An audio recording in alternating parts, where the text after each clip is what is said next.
Remember Kiss TV, that little music plus drama channel that tried to be our youth Netflix? Sometimes they succeeded, sometimes they were ghosted by money. Today I'm telling the entire messy love story. How Kiss TV was born from radio fame, how it got big on personalities, how it rebranded more times than a pop star, and then had one of the most chaotic TV romances with Survival. Buckle up. Okay, quick context. Kiss TV was the TV kid of the Kiss family. Just think Kiss FM vibes but on your screen. Radio made the brand cool, and TV tried to bottle that same energy. You know, the music, live shows, gossip, sports, and sometimes actual news, but with the youth lens. It looked like the perfect match. Radio clout plus TV pictures equals content fireworks. Kiss TV originally came from the Kiss brand that dominated Nairobi's youth radio. The TV channel launched officially back in 2009 as Radio Africa's push from sound into picture. Basically, radio's glow up. They wanted a channel that felt young,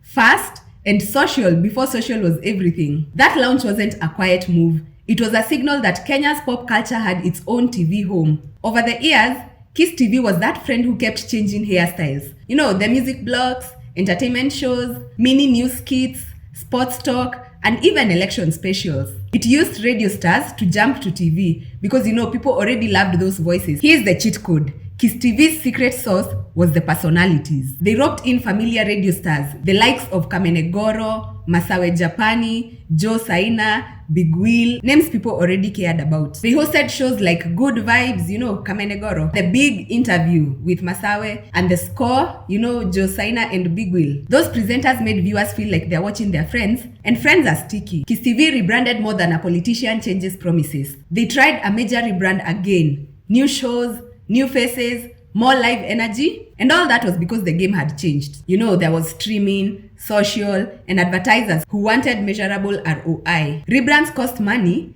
and these rebrands, they expect better ad sales. And you know, sometimes the ads didn't come. Let's be blunt. Linear TV is expensive. Studios, crews, rights, presenters pay, you know, the satellite or airtime, and then ad sales that may or may not show up. Radio Africa publicly said Kiss TV wasn't generating revenue, despite trying relaunch after relaunch. The company finally announced a shutdown, citing inability to turn the station around. That memo came down in March 2023. The lights were on, but the cash wasn't. Add to that the streaming era. Younger viewers live on short clips and social platforms. They don't always want to tune into a linear schedule. COVID accelerated cord cutting, and advertisers followed eyeballs. Kiss TV tried to pivot. They brought in more live, interactive content, and social integration. But pivoting needs deep pocket and time. And sometimes you don't have either. When things got tight, staff were let go and departments were cut. Radio Africa's team had painful rounds of layoffs across years. And in 2023, Kiss TV effectively closed after less than a year since the 2022 relaunch push. That created real human drama. Presenters lost gigs, crews lost paychecks, and fans lost a channel they used to watch for football updates, music videos, and the morning shoutouts. But let's not sleep on what Kiss TV did. Kiss TV shaped Nairobi's youth culture. You know, it brought radio energy to visuals. It gave a TV home to local music videos and fresh sports talk with a casual voice. For a generation, it was the place to see your favorite hosts in color and not just hear them on radio. That cultural imprint survives, even if the channel's linear signals went dark. So that's the story of Kiss TV, and I hope you liked it. And I'll see you guys in the next one. Just make sure you're following me because these stories, again, I repeat, they're coming in hot.